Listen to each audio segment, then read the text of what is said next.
A performance to stand the test of time. A teacher and a student band together to create greatness. On September 28th, 2021, the entire Marshall High School gathered in their auditorium to witness history. Who are these rock and rollers? Where did they come from? How did they get here? Find out now on Behind the Performance. Tommy and Mr. Dillenberg. While one was a kid and the other a middle-aged man, their music tastes still both resembled the rock and roll era of yesteryear. For this reason, they decided to collaborate to see if they could create something incredible. Unsurprisingly, they put together something amazing, immaculate, jaw-dropping, and were able to bring joy to the loads of people in their community. But a long road of events has led these two to their fateful meeting at the right place, the right time. Without further ado, let's turn back the clock and get a taste of their rock and roll journeys. Tommy and Mr. Dillenberg have been playing for what seems like an eternity. I was introduced to playing music as a little kid. I was probably 5 or 6 years old when I started taking old ice cream tubs and turning them into like a makeshift drum set in my bedroom. Any kind of musical toy he had, he would play or pretend to play. From air guitars to kazoos to drums. When I was very young, my parents, mostly my mom, had me go through piano lessons. That didn't go as well as I had hoped, as he more liked to improvise and he wasn't so much into practicing what he was supposed to, or whatever he learned, he kind of wanted to make it his own instead of doing what the teacher said. I've been singing seriously since I was in 7th grade and I joined my school choir. I've been playing guitar since I was 15 years old. What got me into guitar 6 years ago was a concert. It was June 26th, 2016. Tommy went to see a concert that changed his life forever. It was a Styx concert and I loved it and it rocked my socks off. He saw Tommy Shaw play his guitar and was kind of in awe of that. And a week later, I decided to buy an electric guitar. When he started playing guitar, his parents were skeptical, but he was eager to prove himself.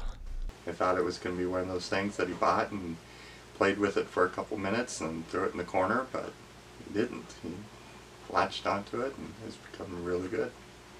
At first, it was really hard for me to learn guitar, but I just kept at it. These rock and rollers obviously don't mess around. Music has become a centerpiece of these gentlemen's lives, and they have faced a lot along the way. Their performance was simply fantastic, but you don't find performances like that anywhere. These guys have seen a thing or two in their lives, so let's dig a little deeper on how they built themselves up to be able to blow the crowd away like they did.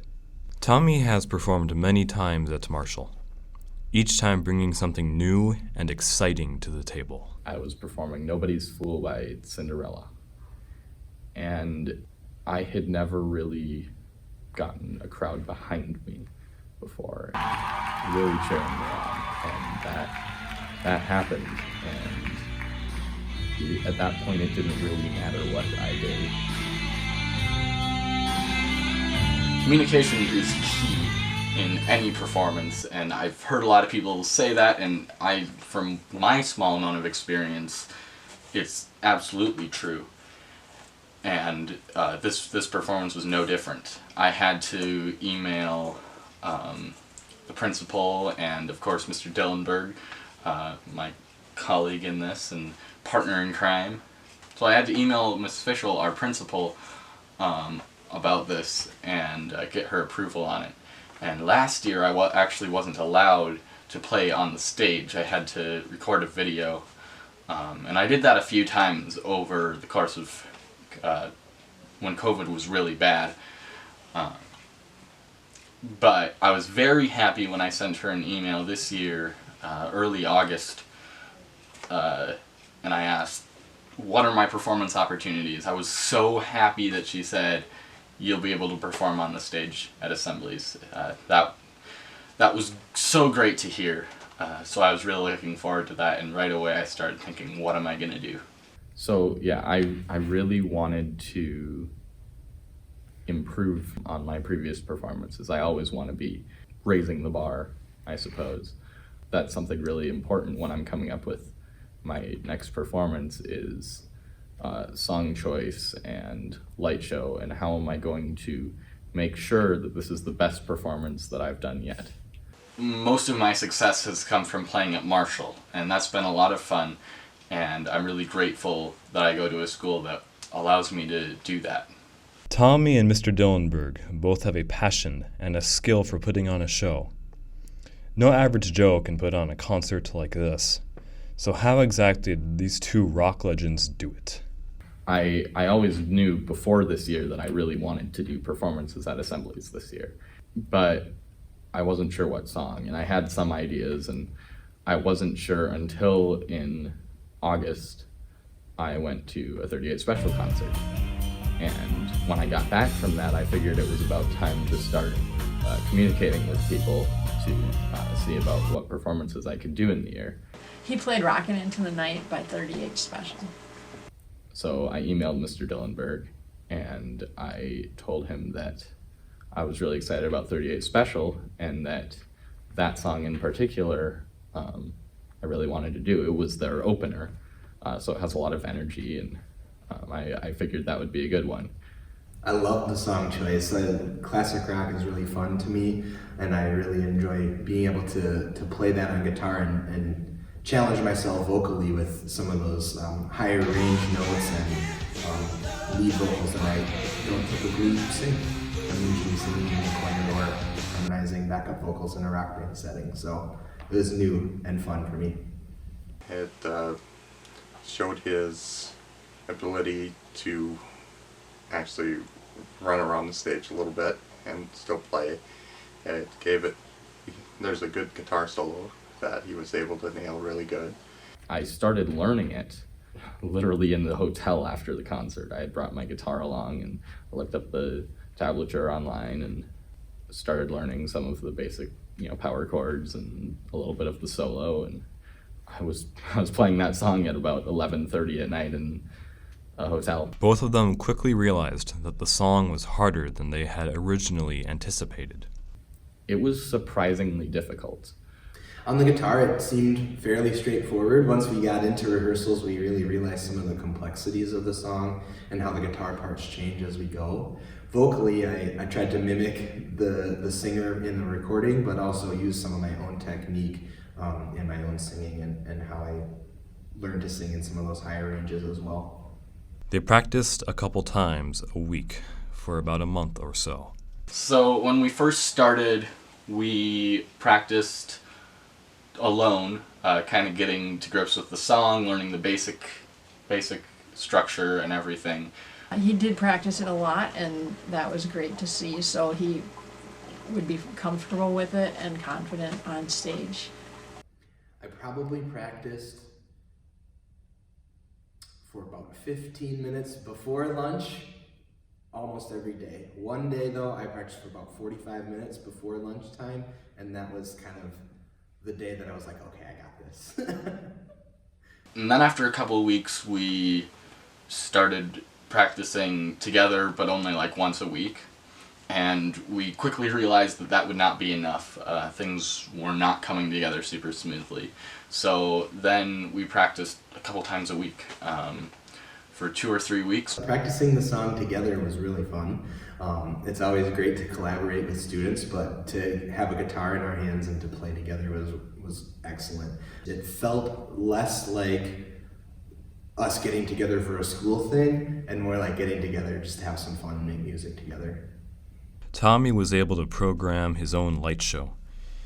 He learned this with many hours of practice and study.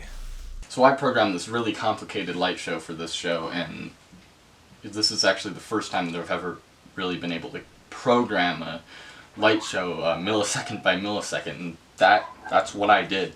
It was really difficult. I think overall it took me about 5 hours probably to get it all in line and lined up with the music.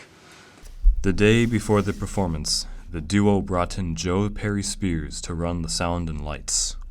At some point I realized that we would need someone in our booth to run the sound and lights. So the day before, I actually brought Joe in. I'm Joe, and I was the one pressing the buttons behind the scenes, made sure that the lights were working.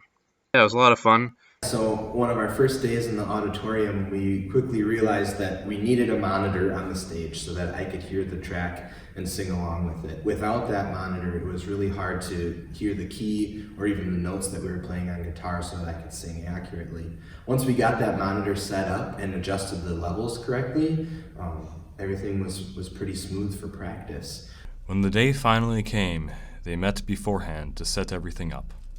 Unfortunately, there was an event the day before the performance that made it so we had to take all of our stuff off stage and hide it away in the wings. And the problem with that is that we had to come back afterwards and the morning of the performance and set everything back up. The morning of seemed a little bit chaotic. We had a lot to set up before assembly started. We had to do a lot of running around, getting things ready, just testing different things and making sure everything was ready. Unfortunately, everything was not ready. Unfortunately, there were some technical difficulties. So, in the YouTube video, you see we had a pretty cool performance.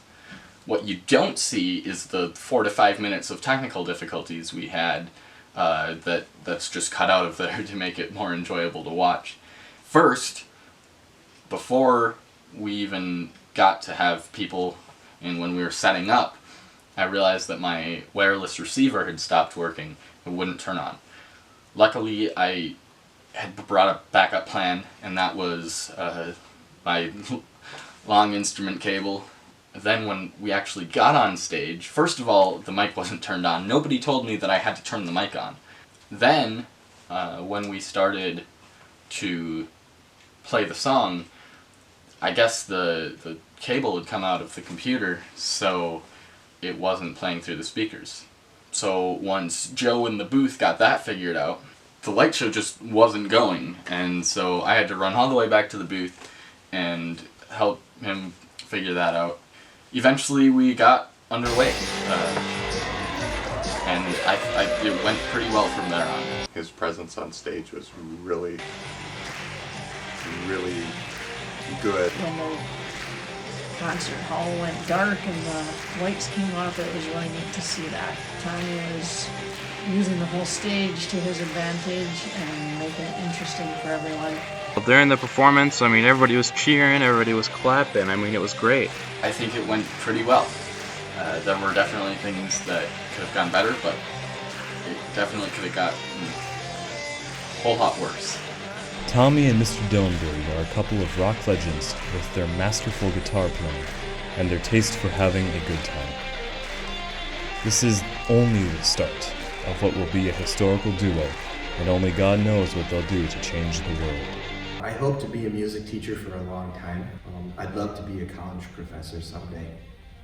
I think we pleased the crowd.